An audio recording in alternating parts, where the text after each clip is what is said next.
Hello! Thank you for dropping by. I'm going to share a little bit about how a member of a cult just tried to recruit me. So I was a member of a cult called Neo-Advaita for almost 20 years. And Neo-Advaita is... Oh, it looks like my cat wants to be a part of this. Hi, good girl. Neo-Advaita is a distortion of an ancient Indian philosophy called Advaita, or called Advaita Vedanta. And Neo-Advaita is this very watered down modern version, which is actually delusional and dangerous. And it's very hard to get out of. I knew that Neo-Advaita was bullshit and harmful, but even though I knew that, it still took me over 14 years to leave. So again, it took me about 5 years. I was in Neo-Advaita for almost 5 years before I even realized how insane it was. And once I realized, I didn't realize it was insane at first, but once I realized it was harmful and not true and distorted, it still took me 14 years to leave. So it is tricky. It's very tricky. And once I left, it still took me about 3 to 4 years to literally mentally unprogram myself. You know, actually, I say unprogram myself, but that's not exactly it. Yes, I did a lot of work, but a big part of it was counseling, talking to other people, interacting with authentic spiritual teachers and traditional spiritual teachers. And a big part of it for me is grace, really connecting to a higher power and receiving help and healing. Because without meeting those authentic spiritual teachers and without the grace of a higher power, I don't think I would have made it out, and I don't think I would have healed. I don't even have words for how insane Neo-Advaita is. And I've got a whole YouTube channel about that and a whole website, and I'll put a link to that. You can check it out. I'm not going to go into that so much right here. But what I am going to talk about is how a member of that cult literally just tried to re-recruit me. So I made a post online in a Buddhist group, what I thought was a traditional Buddhist group. Now I'm not so sure. And talking about some of the challenges I'd been through, and talking about, I didn't name Neo-Advaita, but talking about one particular part of Neo-Advaita that had been really harmful for me. And someone responded to it by saying, with respect and a practical understanding of your journey, peace and wholeness is the last junk we need to let go of. Now, so in my post, I talked about how I was coming to Buddhism to really find peace and wholeness. So that's kind of what the person was responding to. So Neo-Advaita is so subtle, but it's nothing more and nothing less than manipulation and brainwashing. And so I'm going to break down how this person literally just tried to brainwash me and re-recruit me into Neo-Advaita. So the person says, with respect, whatever. And here's the next part, and a practical understanding of your journey.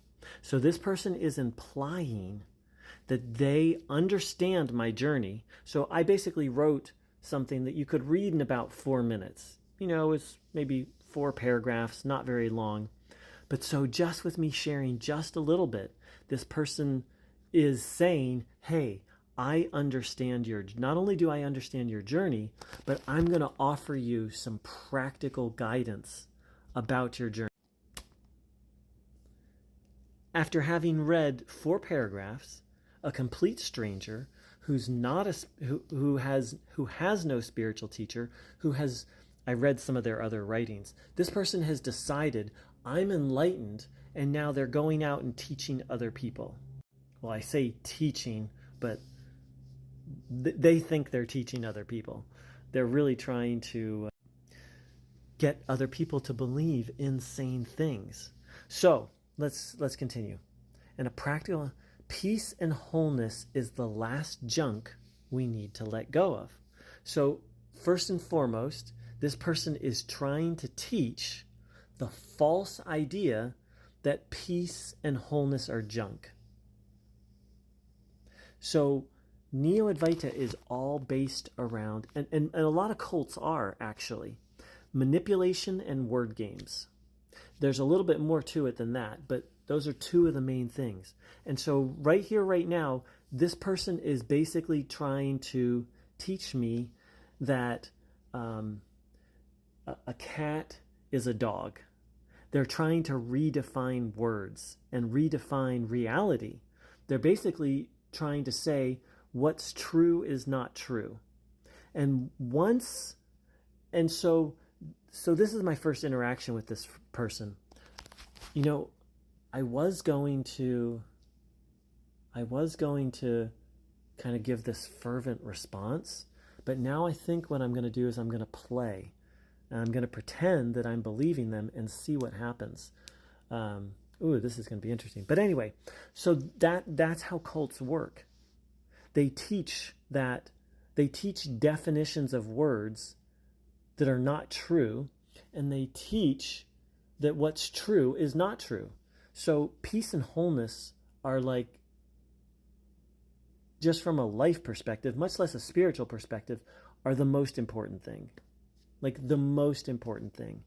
And it's really the foundation of Buddhism, that peace, that absolute peace, is the most important thing.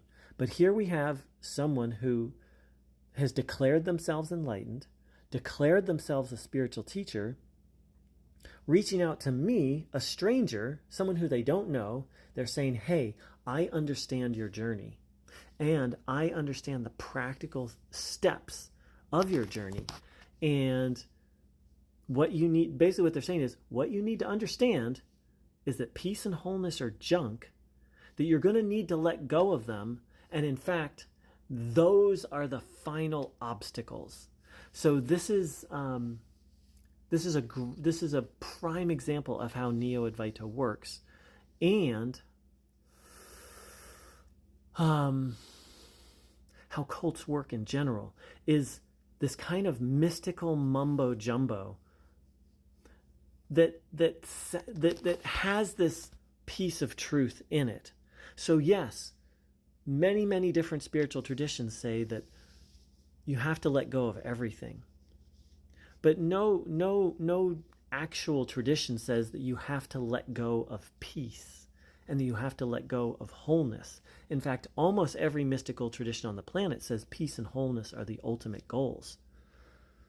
But here we have someone who declared themselves enlightened, declared themselves a spiritual teacher, coming up with a new teaching that contradicts all the great teachers of the ages, and basically coming up with their own teaching. So this is like the gateway drug. You know, they say there's this expression, gateway drug. You know, you do one drug and you do one bad thing and it leads to another, right? So I know this so well because in the past, before I understood cults, before I understood bullshit spirituality, I would have fallen for this. I would have been like, oh wow, okay, this person understands my journey. Okay, I need to let go of peace and wholeness. Peace and wholeness are actually obstacles. They're junk. They're just things I become attached to. And so those are the things I need to let go of. And it starts a whole mind fuck, a whole mind spin. And I know it well because I did it for 20 years. Because for 20 years, I listened to asshats like this and thought they were enlightened. As soon as someone said something quasi-mystical, then I just figured, oh my gosh, they're enlightened. They can help me, because I was desperate. I was suffering a lot. And so I was desperate for answers. And that's one thing that cults do, is they prey on desperation. They prey on desperate people. But here's the real kicker. If I do what this person says, it will give me a temporary spiritual experience. If I go, I'm going to release peace and wholeness, I have a temporary, and there's many such teachings like this. You'll have a temporary spiritual experience which leads you to think that what this person is saying is true.